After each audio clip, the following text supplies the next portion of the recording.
بسم اللہ الرحمن الرحیم۔ السلام علیکم، ہمارے چینل میں خوش آمدید ناظرین۔ آج آپ کے لیے میں انتہائی خوفناک، سنسنی خیز اور دلچسپ کہانی لے کر آئی ہوں، لیکن کہانی شروع کرنے سے پہلے آپ سے گزارش ہے کہ اگر آپ ہمارے چینل پر نئے ہیں تو ہمارے چینل کو ضرور سبسکرائب کیجیے تاکہ آپ کو ہماری ویڈیوز سب سے پہلے ملیں۔ میں اور میرا شوہر ہمارے خاندان کے ناپسندیدہ ترین افراد تھے، اس لیے کہ ہم نے محبت کی شادی کی تھی۔ شادی کے بعد جب گاؤں والوں نے ہمیں تانوں کا نشانہ بنایا تو ہم دونوں نے اپنا بوریا بسترا باندھا اور شہر آ گئے، لیکن شہر آئے تو بے سر و سامانی کے عالم میں تھے۔ ہمارے پاس شہر میں رہنے کے لیے پیسے کہاں تھے، اور پھر باقی اخراجات بھی تو ہوتے ہیں۔ اب عقل ٹھکانے آئی کہ گھر سے نکلنے کا فیصلہ تو کر لیا، لیکن جائیں کہاں یہ معلوم نہ تھا۔ چلتے چلتے ہمیں ایک ہوٹل ملا۔ یہ ہوٹل زیادہ مہنگا نہیں تھا، یہاں پر تقریباً قصبے کے لوگ ہی آتے جاتے تھے۔ ہوٹل کا مالک کافی عاجز تھا، جبکہ باقی سٹاف بھی گھلنے ملنے والا تھا۔ ایک آدمی ہمیں کھانا دینے آیا تو میرے شوہر نے اس سے باہر جا کر بات کی، بتایا کہ ہم دونوں گاؤں سے آئے ہیں، شہر میں نئے ہیں، ہمیں کوئی مناسب سی جگہ رہائش کا پتہ بتا دے۔ اس آدمی نے کہا کہ چونکہ شہر میں تو کمرے مہنگے ملتے ہیں، تم دونوں میاں بیوی ایک کمرے میں رہ سکتے ہو، فی الحال کسی بیٹھک میں رہو، بعد میں پیسے کما کر 2 کمروں کا اور کچن باتھ روم الگ گھر لے لینا۔ میرے شوہر کو اور کیا چاہیے تھا، گاؤں میں تو ہمارا الگ کمرہ بھی نہ تھا۔ میرے شوہر کو اس آدمی نے بتایا کہ ادھر پاس ایک کچی بستی ہے، یہاں پر زیادہ آبادی نہیں ہے اور کرائے بھی مناسب ہیں، ہمیں 1000 روپے میں ایک کمرہ مل جائے گا۔ ہم نے اللہ کا شکر ادا کیا۔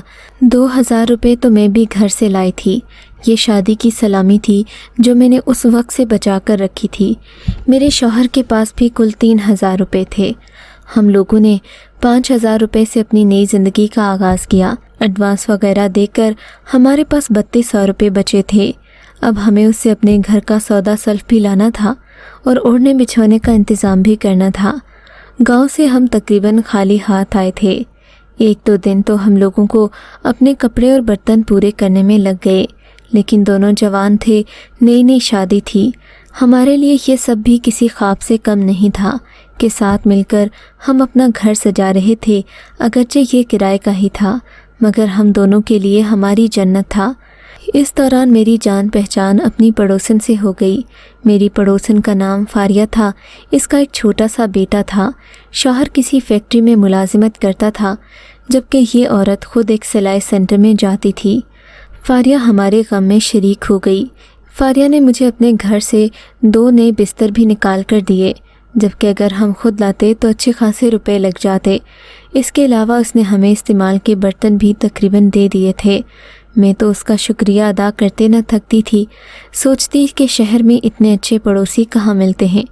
اگلے دن شازیہ نے مجھے بتایا کہ اگر تم چاہو تو ایک سلائی سینٹر میں تمہیں بھی نوکری مل سکتی ہے، اور رہی بات تمہارے میاں کی تو وہ میرے میاں کے ساتھ فیکٹری میں نوکری کر سکتا ہے، وہاں پر ملازموں کی ضرورت اکثر رہتی ہے، کام سخت ہے، اسی لیے لوگ چھوڑ کر بھاگ جاتے ہیں۔ ہم تو گاؤں کے سخت جان لوگ تھے، ہمارے لیے یہ کام کچھ بھی نہیں تھا۔ میں نے اپنے شوہر سے کہا کہ اگر یہ بات مناسب لگے تو ہم فاریہ کا احسان اٹھا لیتے ہیں، ویسے بھی ہمارا اس شہر میں جاننے والا کون ہے، اسے کیا اعتراض ہونا تھا، وہ خود اس شہر میں کسی کو نہ جانتا تھا۔ اگلے دن میں فاریہ کے ساتھ اس کے سلائی سینٹر میں گئی، جبکہ میرا شوہر اس کے میاں باسط کے ساتھ اس کی فیکٹری میں گیا۔ مجھے بھی کام مل گیا اور میرے شوہر کو بھی، ہم دونوں پہلے ہی دن برسرے روزگار ہو گئے۔ یہ بات ہمارے لیے کسی اعزاز سے کم نہیں تھی۔ مل جل کر ہم تقریباً 10,000 روپے ماہانہ کما لیتے۔ یہ 10,000 گاؤں کی نسبت کافی زیادہ تھے، اور 10,000 روپے میں کھا پی کر ہم دونوں کے لیے کافی پیسے بچ بھی جاتے، جو ہم آنے والی زندگی کے لیے جمع کر رہے تھے۔ یوں زندگی سکون سے گزر رہی تھی۔ سلائی سینٹر میں کام کرتے ہوئے مجھے تقریباً 15 دن کا عرصہ گزر گیا تھا۔ میں جلد ہی سیکھ گئی کیونکہ محنتی لڑکی تھی۔ فاریہ بھی میرے ہنر پر حیران ہوتی کہ تم تو بڑی ہی لائق نکلیں۔ بتاتی چلوں کہ یہ سلائی سینٹر میرے گھر سے کافی دور تھا، اس کے آس پاس کوئی مکان وغیرہ نہیں تھا،